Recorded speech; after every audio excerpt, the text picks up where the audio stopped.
Buenas tardes a todos.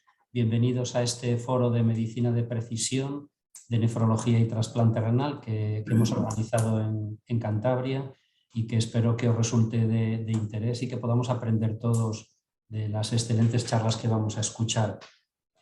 Como habréis visto en el programa, lo hemos estructurado en 3 bloques, un bloque de nefrología clínica, otro bloque de enfermedad renal crónica avanzada y de diálisis y un tercer bloque de trasplantes, cada uno de ellos con 4 charlas. En total serán 12 sesiones que vamos a repartir 12 charlas que vamos a repartir en 6 sesiones, 3 esta semana y 3 la semana que viene, para que no se haga muy pesado. Vamos a empezar hoy con el bloque de nefrología clínica y antes de empezar me gustaría agradecer en primer lugar al IDIVAL por ser que es el Instituto de Investigación Marqués de Valdecilla, por crear el marco de lo que es medicina de precisión y habernos facilitado el poder organizar una reunión como esta, que espero que sea de mucho interés. Por supuesto, agradecer a los ponentes la amable participación en este foro y a los moderadores también, por supuesto, y finalmente a la industria por el apoyo que nos ha ofrecido. Sin más preámbulo, presento al moderador de hoy, que es el doctor Luis Martín Penagos, médico adjunto de nefrología de aquí del Hospital Valdecilla, y que será el que lleve el curso de la reunión. Muchas gracias, Juan Carlos. Bueno, pues buenas tardes a todos. Hoy tenemos 2 magníficos ponentes que van a hablar el día de hoy. En primer lugar, la doctora Roser Torra, que es profesora de la Universidad Autónoma de Barcelona y médico de nefrología de la Fundació Cuixart de Barcelona, donde coordina la unidad de enfermedades genéticas del hospital. Fruto de esta labor asistencial y la gran experiencia en enfermedades genéticas, pues también es la coordinadora del grupo de enfermedades hereditarias de la Sociedad Española de Nefrología y además de ser miembro del Consejo de Expertos de la Sociedad Europea de Nefrología, de la ERA-DTA.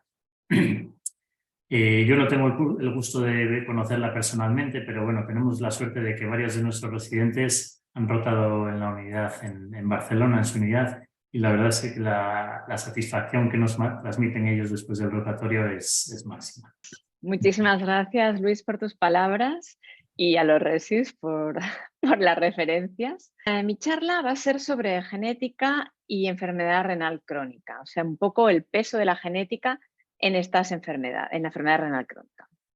Estos son mis conflictos de interés. Como ha dicho el moderador, soy miembro del Council de la ERA, ya no se dice ERA. Bueno, destacar que, como sabéis, 850 millones de personas aproximadamente, esta es una estimación, tienen enfermedad renal crónica en el mundo.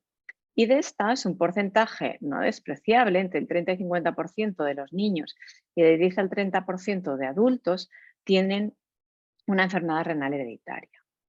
Infraestimando, pues habrá unos 150 millones quizás de personas en el mundo con una enfermedad renal hereditaria. Por tanto, una pieza de la tarta de enfermedad renal crónica considerable a tener en cuenta y a conocer. ¿Qué ocurre? Un número importante de pacientes alcanza la enfermedad renal crónica terminal, como se dice ahora, la necesidad de diálisis o trasplante, sin diagnóstico o con un diagnóstico incorrecto. Fijaros aquí, esto es esto es el registro de la ERA, está el de Estados Unidos, el de Madrid y el de Cataluña. Fijaros cómo hay un porcentaje importante de otro desconocido. Y no solo esto, sino que tenemos un porcentaje importantísimo en algunos quesitos de estos, en algunas áreas geográficas, que lo atribuyen a hipertensión vascular. ¿Vale? ¿Qué es en realidad esto? ¿Es un diagnóstico correcto, la nefropatía hipertensiva? Hay una gran variabilidad en el diagnóstico de la nefropatía hipertensiva entre los distintos países europeos. Por ejemplo, fijaros aquí, Finlandia poquísimo y sus vecinos, Islandia, Noruega, tienen muchísimo. Por lo tanto, está claro que se trata de la definición de enfermedad, porque la cantidad de hipertensos en cada país no se correlaciona con lo que se atribuye a nefropatía hipertensiva. Incluso, fijaros, esto a nivel de España, pues Castilla-La Mancha poquísimo y Navarra tiene muchísimo. En realidad el problema viene porque la nefropatía hipertensiva no se diagnostica con una biopsia renal ni casi con nada, diría. Es muy difícil, es un cajón desastre. Digamos, actualmente no tendríamos que aceptar este término para disfrazar un estudio no suficientemente minucioso de la enfermedad renal crónica. Obviamente sabemos que casi todos los pacientes con enfermedad renal crónica tienen hipertensión. Entonces ya quedarnos tranquilos diciendo hipertensión, enfermedad renal crónica, pues nefropatía hipertensiva. Bueno, pensémoslo muy bien antes, porque ahí detrás puede haber otras cosas, entre ellas nefropatías de origen genético. ¿Qué pasa, por otro lado, con la enfermedad renal crónica de origen desconocido? Esto es un poco más honesto que decir nefropatía hipertensiva, pero sigue siendo insatisfactorio, ¿verdad? No hay una definición clara de esto. Básicamente serían pacientes que llegan a la necesidad de trasplante o diálisis o con enfermedad renal crónica sin una histología específica, sin una causa concreta, sin una morfología en la imagen que nos sugiera nada, ¿no? O genéticamente tampoco, si no se ha estudiado. Vamos a ver un poco la contribución, o bastante, la contribución de la genética a la enfermedad renal crónica, en distintas formas. Esto es un museo que visité hace poco en Tagarrocha, que en Cataluña también tenemos volcanes, y me pareció interesante esta imagen, esta comparación, ¿no? Los volcanes monogenéticos que vienen de una sola erupción y los poligenéticos que vienen de múltiples erupciones. Más o menos lo mismo. En las enfermedades tenemos las monogénicas que vienen por mutación en un solo gen o las poligénicas donde variantes en distintos genes nos confieren un fenotipo. Las monogénicas son las enfermedades genéticas hereditarias que bien conocemos. Son poco frecuentes relativamente. El efecto de esa mutación, de esa variante genética es alto. La penetrancia en el sentido de expresar la enfermedad es elevada.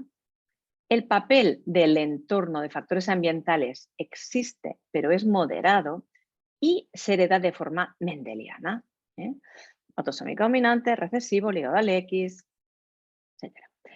En cambio, estos poligénicos, como el volcán con múltiples expresiones, son variantes más comunes, no mutaciones, aquí no usamos la palabra mutación, sino variantes más comunes, que tiene cada una poquito efecto, con una penetrancia baja, quiere decir que no por tener esta variante o esta colección de variantes, la persona tendrá seguro ese rasgo, que puede ser hipertensión, enfermedad renal crónica.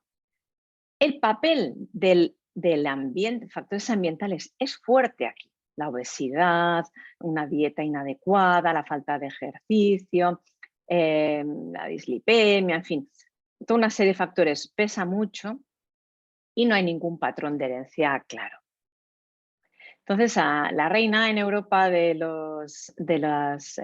estudio, de este estudio de factores complejos que intervienen en enfermedades comunes, es Anna Kottgen de Alemania, y realmente ha hecho estudios muy interesantes, no todos estos son de ella, pero bastante sí.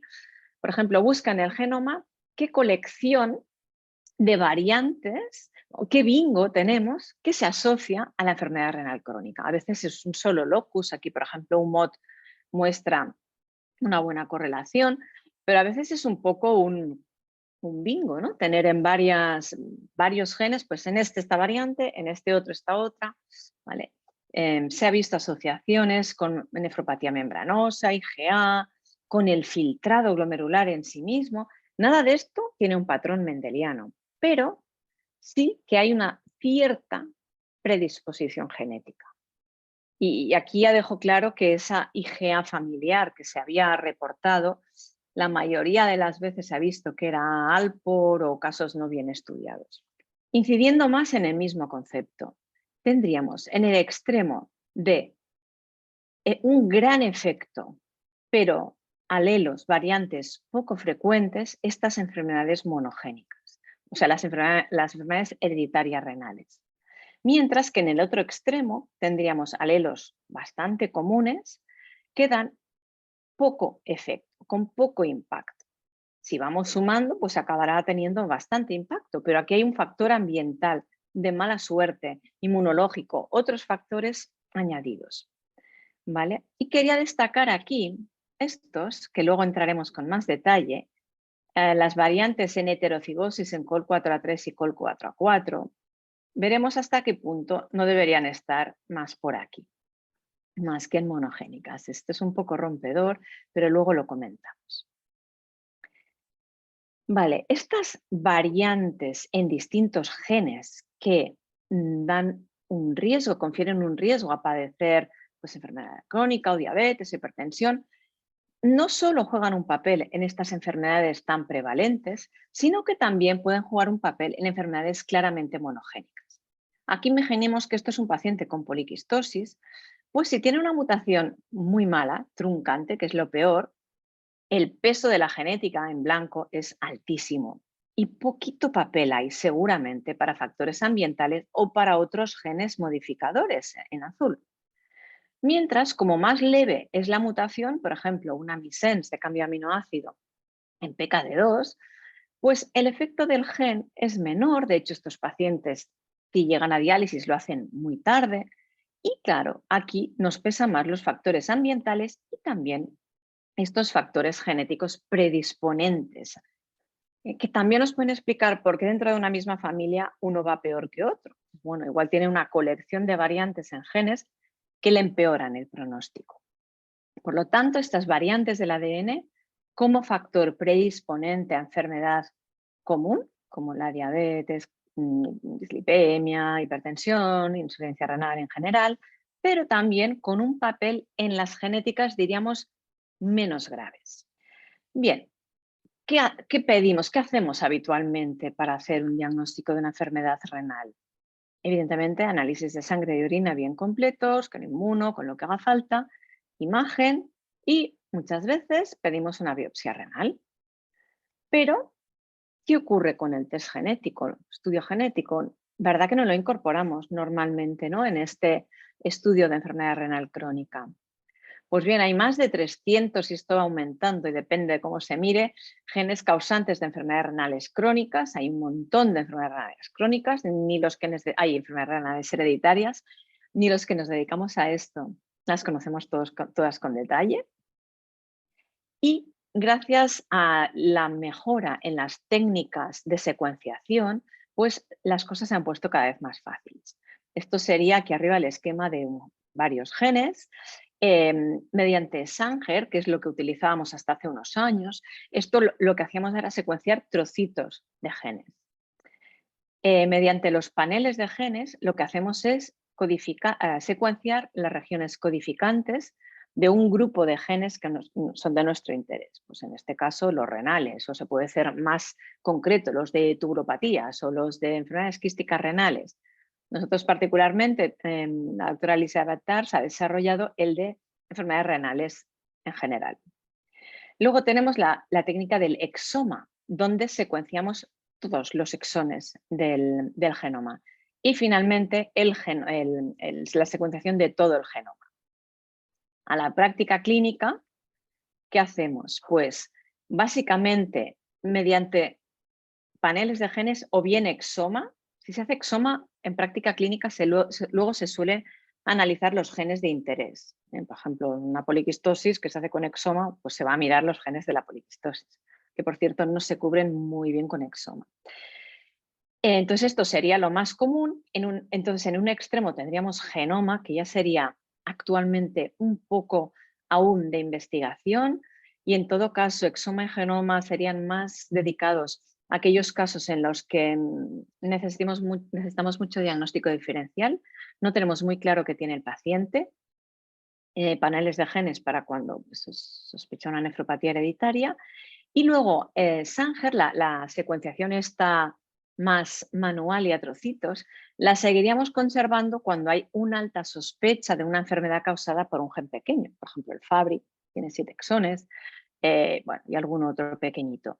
Luego, para confirmación de si el resto de miembros de la familia tiene la mutación hallada en el probando, ¿vale? Y luego para hacer segregación La segregación es muy importante porque según la variante que se encuentre hay que ver si los distintos miembros afectos de la familia la comparten y no la comparten los no afectos. Por tanto, todo tiene aún su papel, no es que hayamos abandonado 100% la secuenciación clásica de Sanger. Aquí les muestro un artículo que me encanta y que lo pongo en cada charla, que es el artículo del Grupo de Columbia, liderado por Ali Gharavi. Se publicó en el New England hace ya 5 años, donde analizaron más de 3.000 pacientes con enfermedad renal crónica, la mayoría de ellos mayores de edad y la mayoría de ellos de origen europeo, y encontraron que el 9,3% tenían una variante en una enfermedad monogénica y el 17% tenían el diagnóstico previo de nefropatía de origen desconocido. Hay que decir que estos pacientes, el 64%, estaban en tratamiento renal sustitutivo y los que no tenían insuficiencia renal importante. El patrón de herencia más frecuente fue el dominante y obviamente ahora veremos por qué.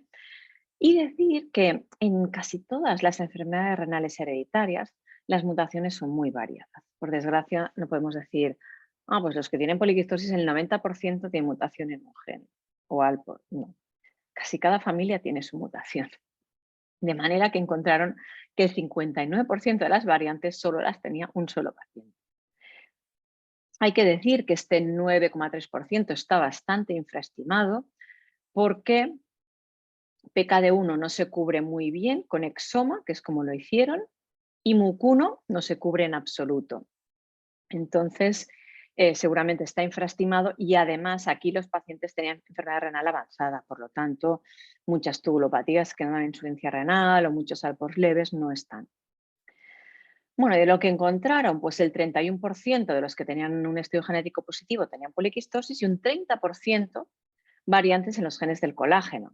Por lo tanto, la enfermedad del colágeno 4 o ALPOR, ya comentamos, bastante complejo el nombre que ponerle, es la segunda causa. Pero aquí en el título he puesto al menos la segunda causa, porque muchos pacientes que tienen solo una variante en COL4A3 o COL4A4, que podemos llamarlos ALPOR dominante, ahora les explicaré por qué ya no me gusta este nombre, pero muchos de estos tienen microhematuria solo, con lo cual no están en este estudio ni remotamente.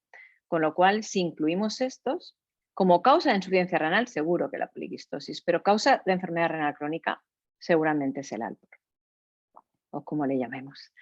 Y fijaros en el diagnóstico previo. Un porcentaje no despreciable tienen el diagnóstico de nefropatía hipertensiva y otro el de nefropatía desconocida. Y especialmente estos de ALPOR tienen diagnóstico de glomerulopatía inespecífica, hipertensiva, desconocida. Muy pocos tienen un diagnóstico correcto. Solo un 38% tienen el diagnóstico de ALPOR o enfermedad de la membrana basal delgada, nombre que no nos gusta nada porque es anatomopatológico y no es nada específico, pero bueno, para este estudio lo hicieron así. Y si nos fijamos qué diagnóstico tenían estos pacientes de ALPOR, pues desconocido, enfermedad congénita no clasificada, esclerosis segmentaria y focal, frecuente, o sea, un patrón inespecífico total común a ALPOR, Fabry, las podocitopatías, en fin, a gran cantidad de enfermedades renales, glomerulopatía no especificada, glomerulopatía hipertensiva desconocida. Bien, nos centramos por un momento en el síndrome de ALPOR porque después de haber dicho que quizás era el más frecuente, vamos a ver cómo estamos en la actualidad. Lo que está claro es que la forma ligada al X, que es la más típica y conocida, varones mucho más afectos que mujeres, 90% de varones a los 40 años están con tratamiento renal sustitutivo y 20% de las mujeres a los 60. Es una enfermedad rara, 1 de cada 2.300. Y la forma recesiva, que también es una forma grave, las dos con manifestaciones extrarrenales frecuentes, hipoacusia, alteraciones oculares, y es muy, muy infrecuente la forma recesiva. ¿Y qué pasa con esta forma dominante? con una variante en COL4A3 o COL4A4? Pues bueno, que realmente el riesgo de que tengan enfermedad renal crónica terminal es muy bajo, menos del 3% a los 60 y alrededor del 3% a los 80. Y lo que es más alucinante, diría, es que en un estudio reciente de UK Biobank han visto como 1 de cada 106 personas tenía una variante patogénica en estos genes. Con lo cual ya eso que les he enseñado antes y les he dicho, bueno, quizá variantes en estos genes no tendrían que ir tan claro a monogénico, sino que tendrían que estar en medio, que hasta qué punto esto no puede contribuir a otras causas de enfermedad renal crónica. Bueno, work in process, veremos. Esto es una cohorte española que analizamos, súper sesgada, como todos los estudios que hay de variantes en heterocigosis, menos esta del UK Biobank, porque en realidad son pacientes que pisan el hospital y el hospital lo pisa alguien pues, que tenga un poquito de algo, ¿no? Pues esto eran 252 pacientes de 82 familias, todos ellos tenían una variante en heterocigosis en estos genes, casi todos, alguno no tenía, casi todos tenían microhematuria, un 39% llegaron a enfermedad renal crónica terminal, pero con una supervivencia renal nada que ver con el Alport ligado al X o el recesivo. Todos ellos tenían algo de proteinuria o microalbuminuria, pero tengo que decir que la proteinuria del Alport ligado al X o el recesivo que alcanza insuficiencia renal es importante, puede llegar hasta rango nefrótico, mientras que estos, algunos, hacen insuficiencia renal con microalbuminuria. Sorprendente. Estos casi nunca tienen afectación extrarrenal y si la tienen difícilmente es la típica del Alport. Y en esta cohorte no se observó correlación genotipo-fenotipo. Otro grupo de enfermedades es la nefropatía intersticial autosómica dominante, causada por UMOD y por MUC1 sobre todo. Ya he dicho que en este estudio MUC1 no se pudo analizar, por lo tanto si un 3% más o menos eran UMOD, pues en la nefropatía intersticial autosómica dominante pues igual sería del 6 al 7% de las nefropatías hereditarias. Ahora vamos a ver, hay múltiples estudios que se han dedicado a usar o bien paneles de genes o exoma para cohortes de pacientes y ver el rendimiento del estudio genético. Este, por ejemplo, era receptores de trasplante pediátrico. Bueno, pues un porcentaje importante, 32% tenían una causa genética. Esto es un estudio nuestro que hizo Andrea Domingo, liderado también por la doctora Ars, en el que se vio que había 7 genes que eran los principales causales cuando la enfermedad renal crónica se detectaba de forma antes de los 30 años. PKD1, PKD2, HNF1 beta, PKHD1, COL4A3, COL4A4 y COL4A5. De nuevo los genes del colágeno pisando fuerte. Y de estos casos que se diagnosticaron, un rendimiento bastante alto, 65%, eran casos muy seleccionados, que tenían muchos números de entrada de tener una causa genética. Y vimos cómo el estudio permitió reclasificar o diagnosticar correctamente un porcentaje importante de pacientes. Pues bien, hay otros estudios hechos, por ejemplo de la Charité de Berlín, con 635 pacientes en lista de espera. Bueno, un 22%, incluyendo los poliquísticos, tenían una causa genética. Este otro, de Nueva Zelanda, estudiaron 542 familias, la mitad eran casos pediátricos y un 35%, 38 en pediátrico y 32 en adultos. Aquí no incluían la poliquistosis. Esto es del grupo de Peter Conlon, de Irlanda, donde en una población muy seleccionada, esto un poco como nuestro estudio, es bastante seleccionado, historia familiar, manifestaciones terrenales y tal, pues vieron un 50, casi un 50% o 47% de casos de origen genético, incluyendo poliquistosis. O sea que hay un montón de estudios ahora ya, esto ya ahora cada vez es más difícil de publicar, donde según la corte, según los criterios de inclusión, la edad, se obtiene un rendimiento del estudio genético más o menos alto. En todo caso, el estudio inicial de Grumman, ese sí que era en población general, sin ningún tipo de sesgo. Infravaloraba, por lo que he dicho de PKD1, de MUC1 y porque todos tenían mucha insuficiencia renal, pero o sea, con un riesgo bajo de, no, o sea, no infraestima en absoluto, más bien, o sea, infraestima, no sobreestima. También el resultado del estudio genético, o sea, en conclusión, viendo todos estos estudios, por un lado, depende del tipo de paciente. Las tubulopatías, el rendimiento es muy alto, las quísticas bastante. Esclerosis mental focal, síndrome nefrótico resistente, aquí ya bajamos muchísimo, sobre todo en edad adulta. La enfermedad renal crónica de origen desconocido, ahora veremos, cerca del 22%, y las CACUT, bueno, ahí depende cómo se seleccionen, si la CACUT es bilateral o si hay antecedentes familiares o si hay manifestaciones extrarrenales, es más alto. Si aquí incluimos todos los reflujos o monorrenos y tal, baja un montón. La historia familiar tiene muchísimo peso, la edad de aparición de la enfermedad renal crónica o diagnóstico de la enfermedad, la metodología utilizada puede variar y el esfuerzo, más que la metodología, el esfuerzo que hagamos de interpretación de esos resultados, que esto es actualmente el cuello de botella de los estudios genéticos. El análisis bioinformático, la correlación con la clínica, el segregar en la familia, el reanalizar tiempo después.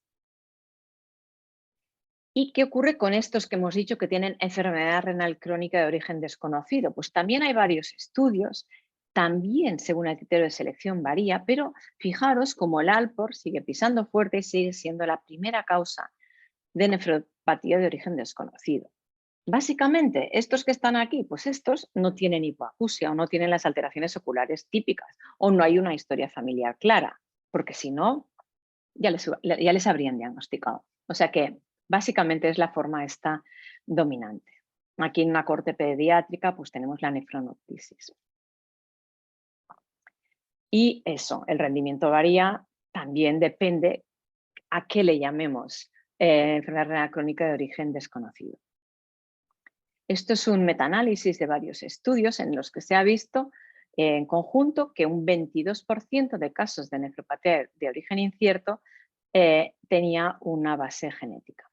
Y si nos fijamos en la parte de glomerulopatías, pues de nuevo, colágeno 3, aquí 3 y 5, esto es raro, pero pues las N son bajas, 7, 3 y 2 tienen colágeno 4, bueno, serían los más frecuentes. Bueno, algo que nos dificulta muchísimo el estudio de las enfermedades renales o la sospecha de enfermedad renal hereditaria es que tienen un espectro muy amplio. Está claro para todos que esto es un perro, ¿verdad? Estos son perritos. Pero estos son perros o más bien parecen ovejas, lobos. Bueno, este caso, 32 años con un angiomelipoma en cada riñón, nada más. ¿Nos queda claro qué es? Pues bueno, pues este caso es una esclerosis tuberosa, igual que una esclerosis tuberosa florida, como se describió hace muchos años. Y este paciente, 52 años, con esclerosis mentaria focal de causa desconocida y micromaturia y una esclerosis mentaria focal, aquí vemos pues un Alport. Nada que ver con lo que describió Cecil Alport el siglo pasado, ahora pronto hará 100 años, con hipoacusia, alteraciones oculares, proteinuria, etc. Por lo tanto, el espectro es muy amplio, depende de muchos factores que no voy a entrar ahora, por ejemplo, mosaico, el background genético, eso que decíamos, ese bingo, esa colección de variantes, distintos genes que causan una enfermedad, la heterogeneidad genética, distintas mutaciones causando la misma enfermedad. Algunas tienen penetrancia incompleta, tenemos, por ejemplo, alguna familia en MUC1 con algún miembro que tiene la mutación y prácticamente no tiene nada. Mutaciones de splicing, que esto puede generar mucha variabilidad. Regulación epigenética, que desconocemos, pero seguro tiene un papel importante. Los factores ambientales, que antes se ha nombrado. La inactivación del X en las enfermedades ligadas al cromosoma X. Bueno, entonces, ¿cómo mejora el estudio genético el diagnóstico de estas enfermedades con enfermedad renal crónica y cómo incorporarlo? Pues esto serían Esto es de las CADIGO, de elementos comunes de enfermedades genéticas, donde se recomienda que todos los servicios de nefrología tengan una idea básica de esto, suficiente para saber qué pacientes se pueden beneficiar de un estudio genético, para saber recoger la historia familiar, recomendar el screening de los familiares en riesgo, entender los tipos de estudio genético y las regulaciones locales. En un hospital de mediano conocimiento, mediante cursos, workshops y tal, tendrían que tener, pues habría que haber ya pues una conexión con genetistas, consejo genético, etcétera. Y finalmente tenemos los centros expertos, que son pocos, con un elevado nivel de conocimiento y con un nivel de experiencia y conocimiento pues elevado. Estos son los centros de referencia europeos, ERCANET, en el caso de los riñones y bueno, a nivel renal. Y ERCANET lo que pretende es pues que haya que garantiza una cierta equidad en el manejo de excelencia de estos pacientes, desarrolla nuevas guías clínicas, da soporte a la investigación, el desarrollo de nuevos fármacos, y hay una parte de pacientes importante, se promueve la circulación de conocimiento más que de pacientes, que es más difícil. ¿Qué beneficios tiene el diagnosticar a un paciente con una enfermedad renal hereditaria? Pues bueno, este porcentaje de nefropatía de origen desconocido se reduciría, también el de hipertensiva, seguramente el de diabética, el de glomerulopatía de origen incierto. Todo esto, o sea, no solo la desconocida mejoraría, sino que las otras, alguno va a caer, se va a parar a esos otros cajones incorrectamente.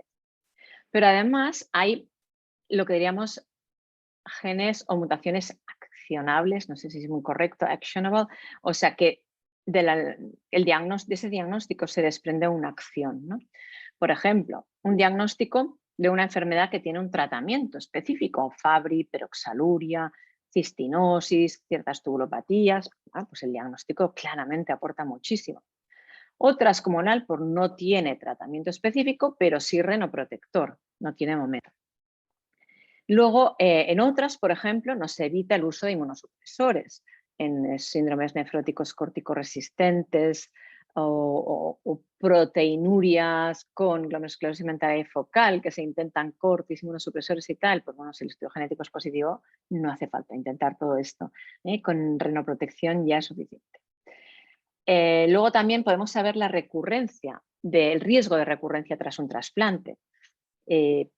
Tanto en el aspecto de que, por ejemplo, mutaciones en genes de los podocitos y tal no recurren en el riñón trasplantado, a diferencia de la esclerosis cementaria focal de origen inmunológico, como al revés, ciertas enfermedades genéticas que no es que recurren en cierta manera, si el hemolítico urémico, la hiperoxaluria primaria, estas son enfermedades donde el defecto no está en el riñón, sino que está en otro órgano, como el hígado, por ejemplo, y reaparece, obviamente, sigue estando el problema.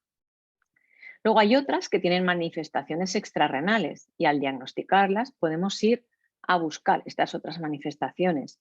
Por ejemplo, HNF1 beta con diabetes, el PAX2 buscamos el coloboma, poliquistosis, aneurismas, etc.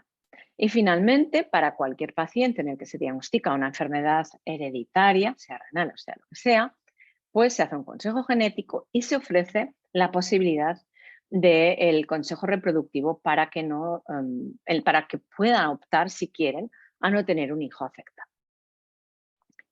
Por lo tanto, el diagnóstico genético en muchos casos significa el final de una odisea diagnóstica. Permite tomar mejores decisiones, permite determinar un tratamiento más apropiado y un seguimiento mejor, guía las decisiones del paciente, de la familia, sobre, por ejemplo, diagnóstico preimplantacional, prenatal, identifica factores de riesgo de recurrencia en el trasplante, tanto puede excluirlos como puede incorporarlos, permite evaluar a distintos miembros de la familia como donantes favorece el estudio de manifestaciones extrarrenales y finalmente tiene que decrecer el número de pacientes con nefropatía desconocida o mal diagnosticados. Entonces, ¿cuándo pedimos un test genético?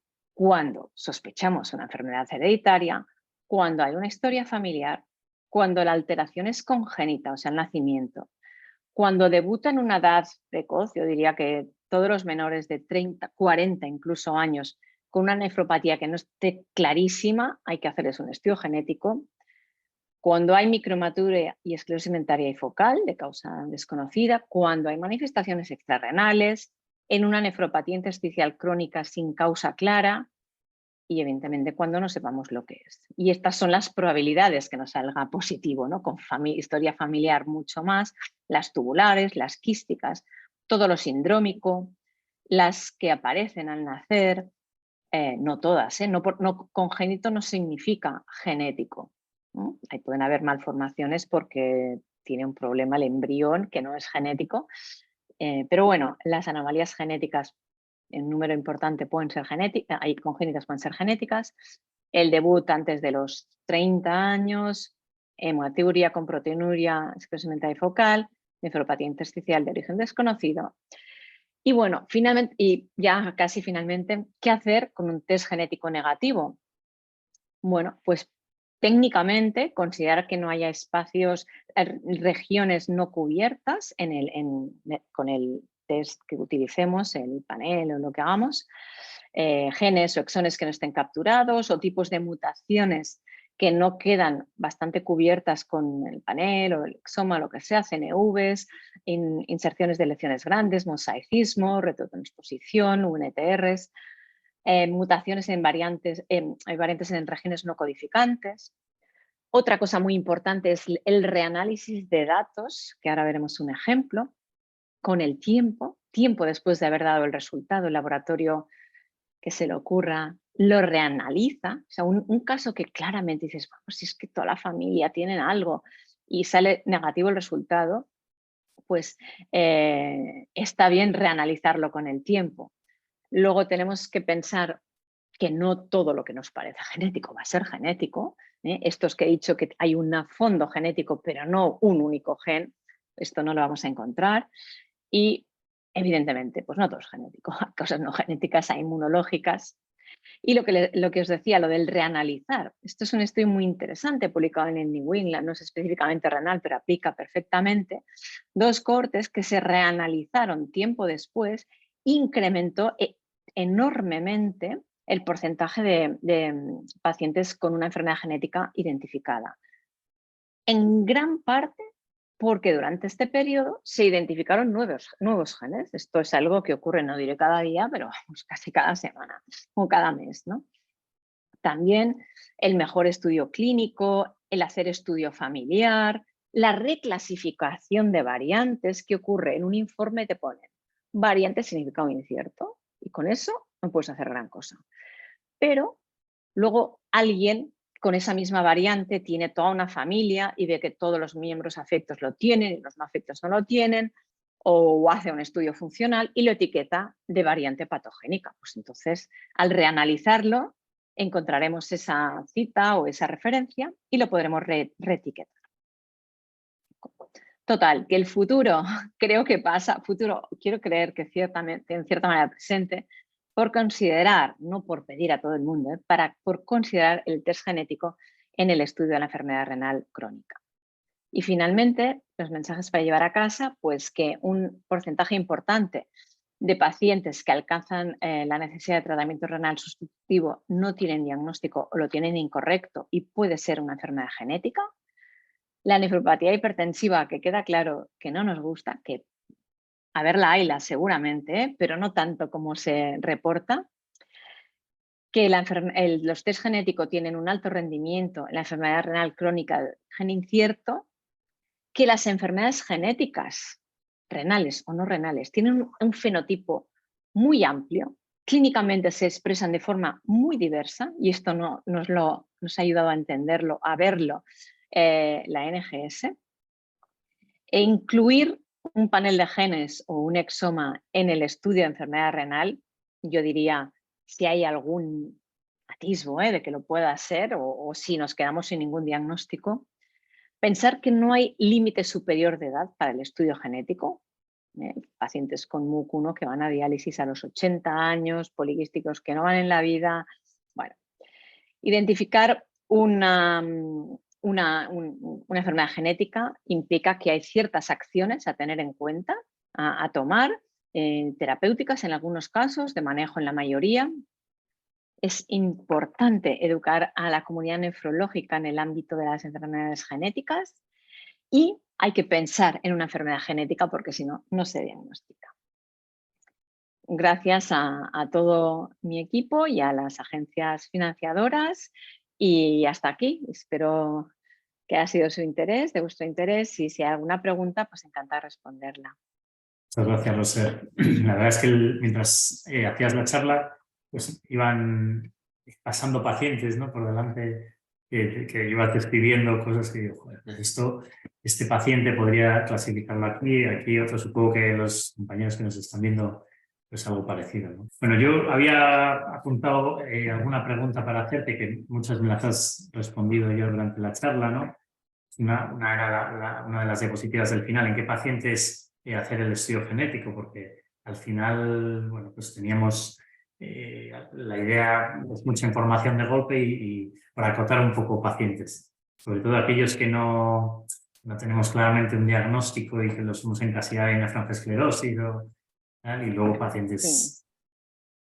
Sí, yo diría que los jóvenes se lo merecen mucho, o sea, a menos que digas, bueno, lo biopsió y tiene, yo que sé, una IgA, o sea, algo muy claro, pues claro. Si no nos conformemos, esclerosis mental y focal, pues un paciente joven, si no es obeso, si no es claramente inmunológica, no nos conformemos con diagnósticos anatomopatológicos, ¿no? Y luego, desde luego, estos que tienen manifestaciones terrenales, que hay una carga familiar también, bueno. ¿En la sialinosis soléis hacer el estudio genético siempre? Porque claro, cuando es inmunológica, muchas veces el manejo empezamos tratamiento esteroideo, ¿no? Sabes que no hay ningún tipo de respuestas cuando a lo mejor puedes, pero sí. Quizás de inicio... en realidad se hace un intento, ¿no?, de tratamiento en general, se hace un intento de tratamiento. Si responde, no pedir un estudio genético, o sea, nunca uno de origen genético va a responder nunca a inmunosupresores ni corticoides. O sea, eso ya es útil para descartarlo, porque nos ocurre que, vale, han hecho una remisión o han respondido bastante bien en algún momento, luego ya no responden más, entonces piden el estudio genético, pero no, porque es que si ha respondido una vez, bueno, pues será una inmunológica mala, pero es que la genética no responde nunca.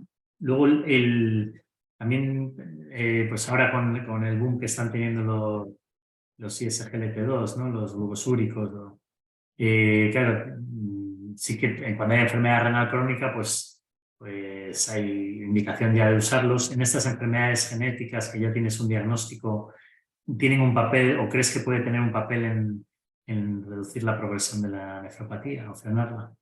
A ver, para no hablar en general, porque yo qué sé, hay tuburopatías y demás que no ni se tercia, ¿no? Pero en las más frecuentes, que sería Alport en su significado extendido y poliquistosis, en Alport diría que sí, y sin duda, ¿no? Es proteinúrica, yo creo que es una enfermedad ideal y de hecho pues ya no estamos dando ese planteo ensayo, pero al final será observacional lo que ocurre, porque como no parece ético no darlo, ¿no? Mientras que en la poliquistosis no está tan claro. La potencial depresión de volumen y tal no acaba de cuadrar y aquí sí que se quiere hacer algún estudio porque se excluyeron de los ensayos los poliquísticos, con lo cual además no tienen proteinuria, bueno. La verdad es que no. Yo sé que al principio algún poliquístico le puse el glucosúrico, o he encontrado algún poliquístico con glucosúricos porque era diabético también. Y bueno, la verdad es que he tenido, pues, el que se lo puso el endocrino y la función renal se mantuvo, en un paciente se lo he mantenido y la verdad es que tampoco. No hay estudios observacionales en estos fármacos. Volviendo a la hialinosis, si se sospecha causa inmunológica, pero tiene ya un estadio 4, se plantearía el trasplante de donante vivo de su hermano. ¿Hacéis estudio genético Claro, pero ya sospechas la causa. Si es una alta sospecha, que quiere decir que o ha respondido o ha hecho un sistema nefrótico muy abrupto, ¿no? Los genéticos no suelen ser tan abruptos en adulto. Pero la verdad que es uno de los motivos por los que más se hace, de hacer el estudio genético antes del trasplante. Porque quieres oír, como los padres de una enfermedad genética que quieren hacer un estudio al hijo porque quieren oír que no lo tienen. Aquí igual, en el trasplante de donante vivo, nos encantaría ver que sí que tiene una enfermedad genética y que no va a recidivar y poderle decir al donante, bueno, al donante y al receptor, ¿no? Tranquilos que no recidiva. En realidad hay pocos que sean de origen genético, pero bueno, entiendo que es una de las situaciones que bueno, perfectamente indicado. Ok, no estoy tan clara, pero sí que te obligas un poco a solicitarlo. Voy a hacer una pregunta, Roser, Juan Carlos Ruiz. ¿Tú crees que los estudios genéticos pueden evitar biopsias en el futuro? Es decir, un paciente que tenga una evolución, con una sospecha de una glomerulonefritis crónica con evolución lenta, ¿sería lógico hacer antes el estudio genético y si te da positivo probablemente evitar la biopsia?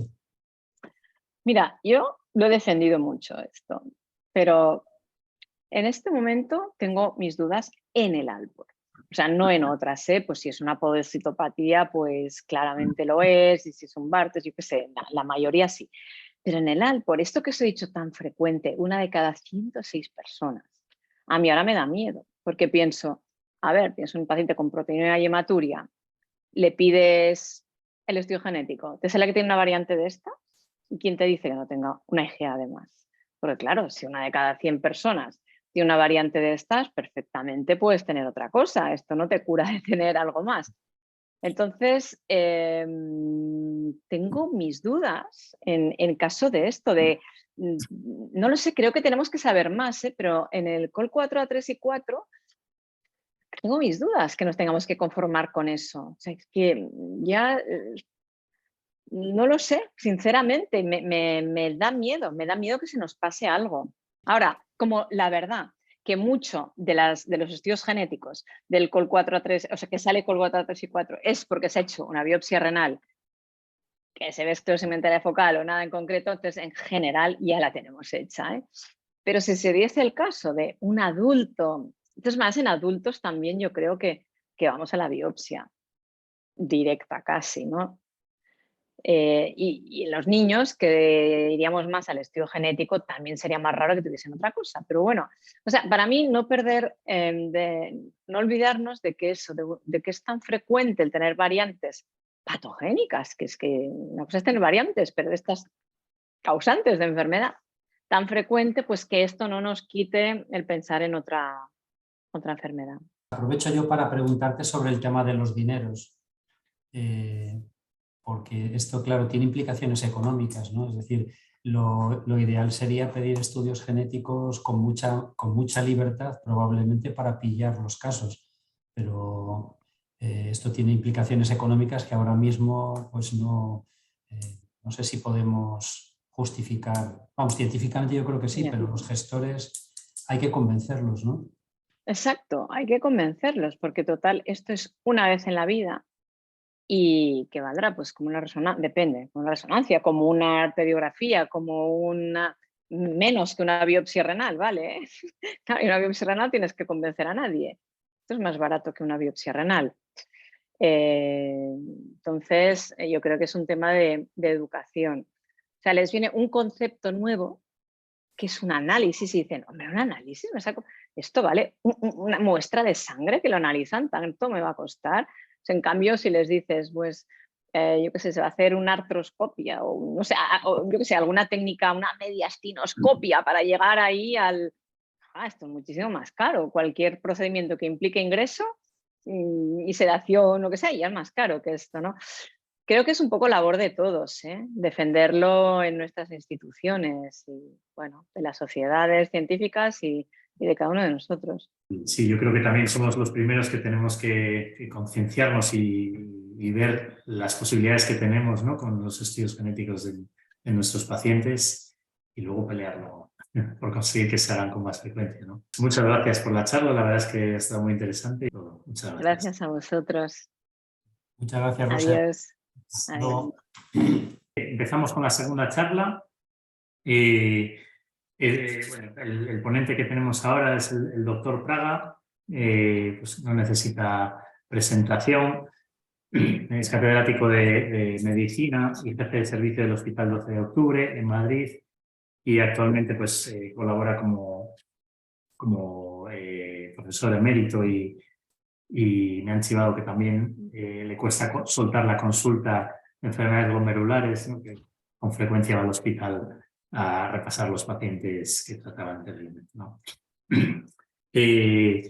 Es miembro del grupo de expertos de varias guías internacionales sobre enfermedades glomerulares, enfermedades también como la nefritis lúpica, entre ellas las guías CADIGO, la ERA, y también colabora con UpToDate, que es autor de las nefropatías intersticiales y nefropatía asociada a la obesidad.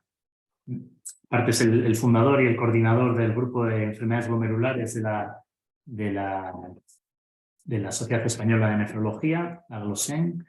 A título personal, pues bueno, yo de residente, que ya va pasando el tiempo, hace casi 20 años, pues en un curso de residentes oí la charla del doctor Praga, pues diciendo la importancia que tenía pues, el incluir un nefrólogo, que la nefropatía lúpica, ¿no? Que vamos a tratar, pues tuviera una visión también nefrológica y que nos involucráramos más en esta enfermedad que muchas veces pues, los reumatólogos no nos dejaban ahí involucrarnos. Y yo creo que no solo en mí, sino que este mensaje ha calado en muchos compañeros desde entonces y cada vez son más frecuentes las unidades en las que se lleva esta entidad de forma conjunta con reumatología, o que el nefrólogo es una parte clara, decisiva.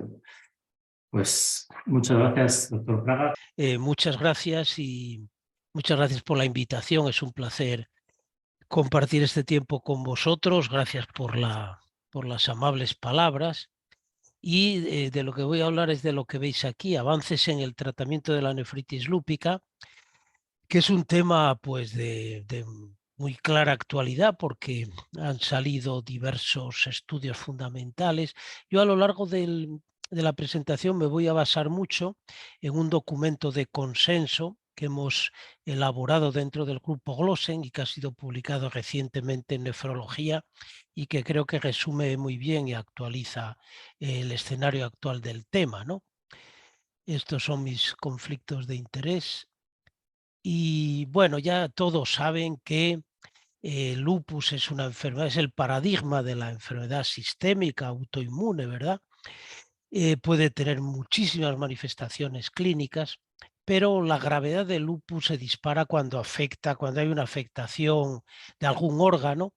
Y dentro de estas afectaciones de órganos, sin duda la nefritis lúpica es una de las más frecuentes y de las más importantes. La patogenia se basa en el depósito, en el parénquima renal y sobre todo en el glomérulo, en los capilares glomerulares de complejos inmunes formados por antígenos nucleares, diversos antígenos, no tenemos tiempo para detenernos en estos aspectos, y anticuerpos. Y esto pone en marcha mecanismos de inflamación que, si no lo tratamos adecuadamente y rápidamente, pueden llevar al fallo renal terminal. Empezando ya con recomendaciones del documento de consenso que os decía, recomendábamos una cosa que, bueno, puede parecer una obviedad, pero que no siempre se hace, y es que en cualquier enfermo con lupus se debe realizar periódicamente una analítica para valorar su grado de función renal y también una analítica urinaria para ver si hay albuminuria, si hay alteraciones en el sedimento, porque muchos casos de nefritis lúpica tienen un comienzo asintomático. Por tanto, estas determinaciones periódicas son muy importantes, sobre todo como pone aquí debajo, sobre todo en aquellos pacientes con una mayor propensión a desarrollar nefritis lúpica, que son principalmente los enfermos con manifestaciones extrarrenales persistentes, marcadores serológicos de actividad, es decir, anti-DNA en título alto, hipocomplementemia, casos con un comienzo precoz de lupus, y también en las poblaciones, en las razas no caucásicas, hay una mayor predilección en los enfermos con lupus a desarrollar nefritis lúpica. Con esta introducción, en este documento hemos discutido, hemos definido lo que serían los criterios para indicar una biopsia renal, porque el diagnóstico definitivo de que existe una nefritis lúpica debe hacerse mediante una biopsia renal, que estaría indicada, como veis aquí, en pacientes con una proteinuria mantenida superior a 0,5 gramos día, o que tengan una hematuria de origen claramente glomerular, sobre todo si existe un deterioro de función renal, y sería la suma de estos tres componentes lo que indica la realización de una biopsia renal. Por ejemplo, un paciente con una proteinuria de 0,3, pero que tenga una clara hematuria de origen glomerular, sería una indicación también de realizar biopsia renal. Y la biopsia renal, además de diagnosticar, de establecer definitivamente el diagnóstico de nefritis lúpica, debe clasificar las lesiones en uno de estos 5 grupos, 5 clases diferentes de nefritis lúpica, las formas más leves, las clases 1 y 2, las clases más frecuentes y graves, las clases 3 y 4, proliferativa focal y proliferativa difusa, y la clase 5, que es la forma membranosa, que puede ser clase 5 pura o mezclada con las clases 3 o 4. Además de estas clasificaciones, estas clases de nefritis lúpica, el nefropatólogo debe de fijarse en otras posibles lesiones importantes, podocitopatía lúpica, después hablaremos de esto, la microangiopatía trombótica, lesiones vasculares y afectación túbulo intersticial. Y esto es importante porque cada tipo de clase de nefritis lúpica tiene unas indicaciones especiales o específicas de tratamiento. Además de esto, de esta clasificación, el nefropatólogo nos debe de dar un score, una cuantificación de las lesiones de actividad, estas que veis aquí, y de las lesiones de cronicidad. Esto cada vez se le concede una mayor importancia porque tiene un valor pronóstico y terapéutico decisivo. En las formas que predominan las lesiones de actividad, el pronóstico mejorará porque podemos revertirlas con tratamiento inmunosupresor, mientras que si lo que predomina son lesiones de cronicidad, convendrá en la mayoría de los casos no ser muy agresivo con el tratamiento e insistir sobre todo en tratamientos no inmunosupresores. Por otra parte, en cualquier enfermo con nefritis lúpica se deben de hacer una monitorización frecuente de analítica general, no podemos detenernos en esto, pero básicamente la determinación de función renal, de proteinuria y de sedimento urinario son los factores decisivos para valorar la evolución del paciente, además de, por supuesto, estudiar toda la inmunología, niveles de complemento, etcétera. Y hay que tener en cuenta que esta monitorización del enfermo debe de mantenerse para toda la vida, porque en cualquier paciente con nefritis lúpica, incluso aquellos con una buena evolución que han respondido al tratamiento, no podemos descartar que hagan una recaída en cualquier momento de la evolución, incluso muchos años después del primer brote. Dentro del documento de consenso definíamos lo que deberían de ser los objetivos del tratamiento.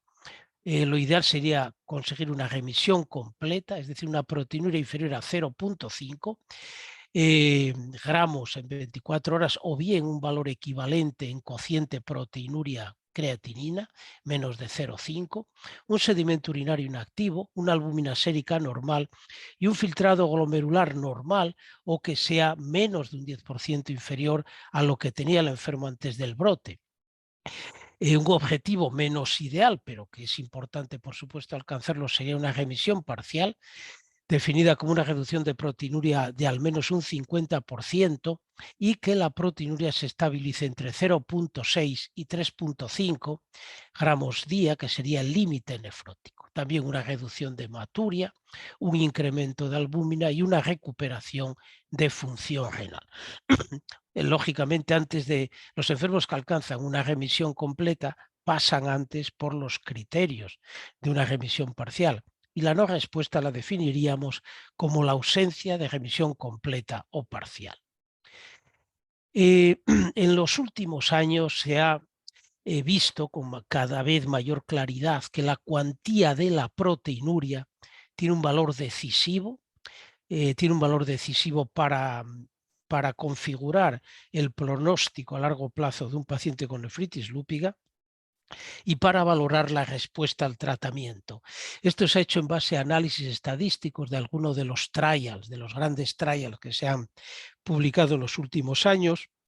En uno de ellos, el estudio Maintain, se comprobó que un valor de proteinuria a los 12 meses de tratamiento inferior a 0,7 gramos día se asociaba de una forma muy clara con un buen pronóstico renal a largo plazo, y en general, como veis aquí a la derecha, los pacientes que tuvieron una buena evolución a largo plazo tenían un comportamiento de proteinuria, como veis aquí en barras negras, mucho mejor, es decir, bajaba mucho más rápidamente la proteinuria que aquellos pacientes en gris que tenían una mala evolución a largo plazo. Por tanto, el descenso de proteinuria debe de ser un eje central de la valoración de la eficacia del tratamiento, y se recomienda que a los 3 meses la proteinuria se haya reducido al menos un 25%, a los 6 meses un 50%, y que al año esté en remisión completa, es decir, menos de 0,5 o al menos de 0,7, como os decía, según estos resultados del Maintain. El conseguir una remisión completa, ya os decía que era mucho mejor que una remisión parcial, porque estudios clásicos a muy largo plazo, este es uno de ellos, mirar el seguimiento de casi 20 años de seguimiento, mirar la supervivencia renal y del paciente en función de si alcanzaban una remisión completa aquí o una remisión parcial. Como veis, la remisión parcial, aunque iban mejor, por supuesto, que los que no alcanzaban ningún tipo de remisión, a largo plazo el pronóstico era claramente peor que los pacientes con remisión completa. Y también hay que tener en cuenta que ya no es solo el alcanzar una remisión completa, parcial, sino también la precocidad en la respuesta. Esto se está definiendo cada vez con mayor claridad en los últimos estudios. Este es uno que muestra también en un seguimiento a muy largo plazo cómo la supervivencia renal está influida por una reducción rápida de proteinuria. Aquí veis la supervivencia renal de los pacientes en los que se redujo la proteinuria más de un 50% en los primeros 6 meses, en comparación con los enfermos en los que no se alcanzó ese objetivo. Por tanto, con todo ello, esta es una de las figuras del documento de consenso. Proponíamos esta evolución cronológica de los objetivos de tratamiento. La proteinuria debería de ir descendiendo, idealmente, como os he dicho, según estos valores, pero además hay enfermos que se presentan con un deterioro de función renal, un fracaso renal agudo, rápidamente progresivo, y en ellos debemos de procurar con el tratamiento que ese filtrado glomerular sea normal, o al menos menos de un 50% inferior al valor de antes del brote a los 3 meses, normal o menos de un 20% inferior a los 6 meses, y en el mes 12 y a lo largo de todo el seguimiento que esté ya en valores normales o casi normales. Pero además hay que fijarse también en la evolución de la albúmina sérica, como os decía, que debe de acompañar lógicamente a la reducción de proteinuria, ver también el sedimento urinario, esa microhematuria, que es un excelente marcador de actividad o inactividad de la nefritis lúpica, y también, muy importante, ver la evolución de los marcadores inmunológicos, los anti-DNA, esa hipocomplementemia característica de la nefritis lúpica en un enfermo con una ideal buena evolución, deberíamos de asistir a una disminución e incluso desaparición de los anti-DNA y normalización del complemento sérico. Hay que tener en cuenta de todas maneras, y esto es muy importante en el seguimiento a largo plazo, que hay diversos factores no inmunológicos que influyen tanto en la proteinuria, en su cuantía, como en el sedimento urinario y en la función renal. Sobre todo la proteinuria puede modificarse por factores no inmunológicos y muy frecuentes en pacientes seguidos a largo plazo. Uno de ellos, el que siempre insisto, porque es muy importante, es cambios en el peso corporal. Es muy frecuente que los enfermos con nefritis lúpica ganen peso con el tratamiento esteroideo, sobre todo, y ese aumento de peso puede influir en un incremento de la proteinuria, que si no lo valoramos bien, si no pesamos al enfermo en cada revisión, podemos confundirlo con una recaída de la nefritis lúpica y erróneamente dar más tratamiento inmunosupresor, cuando el manejo ideal sería dieta hipocalórica y reforzar el tratamiento no inmunosupresor que hablaremos después. Pero también cambios en función renal van a influir en la cuantía de la proteinuria, cambios en la dosis de fármacos como IECA, ARA, los SGLT2 que hablaré ahora, van a modificar la proteinuria sin ninguna relación con esa actividad inmunológica de la nefritis lúpica. En cuanto al sedimento urinario, por supuesto, no toda reaparición de hematuria tiene que ser obligadamente por una recaída de la nefritis lúpica. El enfermo puede tener infecciones urinarias, litiasis, puede tener una entidad muy común, la microhematuria persistente familiar, y la función renal también se modificará con estos tratamientos genoprotectores. Puede bajar demasiado esa función renal si damos una dosis excesiva de diuréticos, si bajamos demasiado la tensión arterial, y el enfermo lúpico puede, por supuesto, hacer otro tipo de deterioros de función renal por causas independientes de la nefritis lúpica. Bien, tras esta introducción vamos a ver ahora las armas terapéuticas que todas las guías y también nuestro documento de consenso insisten en que sean usadas en cualquier paciente con nefritis lúpica. Una de ellas es la hidroxicloroquina. Tanto nuestro documento de consenso como todas las guías terapéuticas recomiendan que la hidroxicloroquina se use en cualquier enfermo con lupus y cualquier enfermo con nefritis lúpica. No hay estudios prospectivos controlados, pero hay una enorme experiencia observacional y retrospectiva que han demostrado que la hidroxicloroquina es efectiva para disminuir, controlar las actividades extrarrenales, prevenir recaídas, disminuir las complicaciones vasculares, y en general se tolera bien, aunque como bien saben es necesario hacer controles oftalmológicos periódicos para evitar toxicidad de la hidroxicloroquina en la retina, y las dosis de este fármaco deben de ajustarse a la función renal, como poníamos en el documento de consenso que está ya publicado en la revista Nefrología. Durante las últimas décadas, el tratamiento de las nefritis lúpicas más graves, las clases 3 y 4, con un componente o no de membranosa, la forma 5, ha estado dominado por una combinación, como veis aquí en este algoritmo de las guías CADIGO, una combinación de glucocorticoides más bien ciclofosfamida intravenosa o análogos del ácido micofenólico, es decir, micofenolato mofetil o ácido micofenólico. Esta combinación, es decir, una doble inmunosupresión, corticosteroides y uno de estos dos fármacos, ha sido lo que ha regido el abordaje de estas formas graves de nefritis lúpica. Y repasando rápidamente los grandes estudios que demostraron su utilidad, es importante resaltar la gran importancia que tuvo el estudio Eurolupus.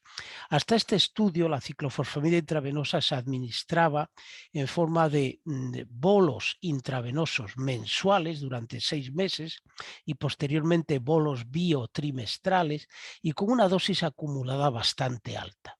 En el estudio Eurolupus se comparó esta pauta clásica de alta dosis con una forma más baja, lo que hoy se conoce como pauta Eurolupus de ciclofosfamida, que consiste en 6 choques de ciclofosfamida, cada uno con 500 miligramos, una dosis fija, y administrados cada 15 días. Es decir, que en 3 meses damos 3 gramos de ciclofosfamida, una dosis mucho menor que la que se administraba antes, y como veis aquí, la probabilidad de remisión fue igual en ambas formas de administración y con unos efectos secundarios menores con la pauta Eurolupus, porque ya sabéis que la ciclofosfamida tiene una toxicidad claramente relacionada con la dosis acumulada total. Otro estudio fundamental fue el estudio ALMS, también conocido como estudio ASPREVA, que fue el primer gran trial continental. Se hizo en 21 países, incluyó nefritis lúpica clases 3, 4 y 5, y randomizó 370 pacientes a recibir micofenolato mofetil, 3 gramos al día, más corticosteroides, versus la pauta clásica de ciclofosfamida intravenosa, no la Eurolupus. Y el objetivo, la hipótesis de este estudio era que el micofenolato podía ser superior a la ciclofosfamida intravenosa. Y como veis aquí, los outcomes del estudio fue una respuesta a los 6 meses de tratamiento, como objetivo secundario una remisión completa, una proteinuria inferior a 0,5. Y como veis, el estudio que se publicó en JASN en 2009 mostró un empate entre ambos tipos de tratamiento. No había diferencias en el número de pacientes que alcanzaban remisión, algo más de la mitad de los enfermos en los dos grupos. Es destacable el escaso porcentaje de pacientes con remisión completa en ambos brazos de tratamiento. Pero además el estudio ASPREVA tuvo una continuación muy importante porque los enfermos que habían alcanzado una remisión se randomizaron a recibir azatioprina o micofenolato mofetil durante 36 meses y se comprobó que el número de recaídas era significativamente inferior en los que recibían micofenolato mofetil. Desde entonces, desde el estudio ASPREVA, el micofenolato mofetil tanto de inducción como de mantenimiento se ha configurado como el tratamiento más importante de la nefritis lúpica y probablemente el preferido por la mayoría de los nefrólogos, tanto de inducción, como digo, como de mantenimiento. Sin embargo, en los últimos años, como ponen también las guías CADIGO, además de estos tratamientos clásicos de ácido micofenólico y de ciclofosfamida, han entrado con mucha fuerza otros 2 tipos de fármacos, los inhibidores de la calcineurina y los biológicos que atacan los linfocitos B, es decir, deplecionadores de linfocitos B. Con respecto a los anticalcineurínicos, ciclosporina, tacrolimus, más recientemente voclosporina, como todos sabéis, son unos excelentes y potentes inmunosupresores. De hecho, tacrolimus continúa siendo el eje del tratamiento antirrechazo en nuestros enfermos trasplantados. Pero además todos estos enfermos tienen, además de su eficacia inmunosupresora, tienen un efecto que conviene resaltar en las nefropatías glomerulares y en concreto en la nefritis lúpica, y es el efecto estabilizador del citoesqueleto del podocito. El podocito es una célula crucial para evitar la aparición de proteinuria, albuminuria, y diversos estudios con tacrolimus, con ciclosporina, mostraron que a través de diversas vías, estabilización de sinaptopodina, cambios en la entrada de sodio en los podocitos, ese citoesqueleto se preservaba mucho mejor y por tanto todos estos fármacos comparten un efecto antiproteinúrico muy rápido, en gran medida independiente de su efecto inmunosupresor, de tal manera que si damos un inhibidor de calcineurina a un enfermo con enfermedades no inmunológicas, por ejemplo un síndrome de Alport o una nefropatía diabética, veremos que la albuminuria, la proteinuria va a reducirse rápidamente y, como digo, sin relación con mecanismos inmunológicos, por este efecto, por así decir, mecánico antiproteinúrico. Respecto al tacrolimus, el tacrolimus había una evidencia interesante acumulada a lo largo de los últimos años, sobre todo proveniente de China y de países del sudeste asiático, con pequeños estudios prospectivos randomizados y, como veis aquí, había demostrado una eficacia similar a micofenolato o incluso superior al mismo, en gran parte mediada por ese efecto antiproteinúrico. Pero el primer estudio importante que demostró el valor de este fármaco del tacrolimus en la nefritis lúpica fue este estudio publicado en 2015 en Annals of Internal Medicine. Es un estudio hecho en China, en diversos hospitales chinos, pero que incluyó un gran número de pacientes, 368, con formas 3, 4 y 5, y fueron randomizados a recibir ciclofosfamida intravenosa mensual con corticoides o lo que los autores llamaban la multitarget therapy, que era una triple terapia inmunosupresora, corticoides, micofenolato, una dosis fija baja, de 1 gramo al día, y una dosis baja también fija de tacrolimus, 4 miligramos al día. Este fue el primer estudio que ya usó la remisión completa como objetivo primario del tratamiento. Y como veis aquí hubo una clara diferencia a favor de la multitarget therapy. A los 6 meses, 25% de enfermos tratados con corticoides y ciclofosfamida habían alcanzado remisión completa versus 45% en los tratados con triple terapia. Y además esa diferencia a favor de la triple terapia se observaba en todas las subclases de nefritis lúpica, como veis aquí. Pero además el papel de los anticalcinurínicos en la nefritis lúpica se ha relanzado ahora con la aparición de este nuevo fármaco anticalcinurínico, la voclosporina, que es un derivado de la ciclosporina, pero que tiene unas modificaciones estructurales que hacen que se ligue con mayor potencia, mayor eficacia a la calcineurina, por tanto es más eficaz en estudios farmacológicos, tiene una mayor eliminación de metabolitos, llevando a menos efectos secundarios. Y una cosa importante es que no se necesita monitorizar niveles de fármacos, a diferencia de lo que clásicamente bien conocemos los nefrólogos, ocurría con ciclosporina y tacrolimus. Se hizo un estudio preliminar, que no voy a contar ahora, publicado en Kidney, que ya mostró un efecto favorable de voclosporina en la nefritis lúpica, pero el gran estudio que ha confirmado su valor es el Aurora 1, publicado en Lancet 2021. En este estudio se randomizaron 357 pacientes de muchos continentes, con clases 3, 4 y 5, siempre se incluyen, como veis aquí, estas formas. Y el esquema, el diseño del estudio era comparar corticosteroides, con una pauta que comentaremos después, más micofenolato mofetil, una dosis fija de 1 gramo cada 12 horas, más voclosporina, una dosis fija de 23,7 miligramos cada 12 horas, o placebo. También, como veis, doble versus triple terapia inmunosupresora, y el objetivo primario era una respuesta completa en la semana 52. Y el estudio mostró una significativa mejor evolución en el grupo tratado con voclosporina. Como veis aquí, en la semana 52 hubo una diferencia de casi 20 puntos en el número de pacientes con remisión completa. Ya había una diferencia significativa a los 6 meses. Y aquí a la derecha veis esta diferencia también de 20 puntos, sumando remisiones completas y parciales, con más casos en remisión significativamente los pacientes tratados con voclosporina. Otros datos muy importantes de este estudio fue que, por una parte, como cabría esperar, hubo una reducción de proteinuria mucho más evidente en los enfermos tratados con voclosporina. Y otra cosa muy importante es que los enfermos mantuvieron un filtrado glomerular estable en los dos brazos de tratamiento. Esto es importante porque, como sabéis, con ciclosporina y tacrolimus existe siempre la posibilidad de una nefrotoxicidad cuando los usamos a largo plazo.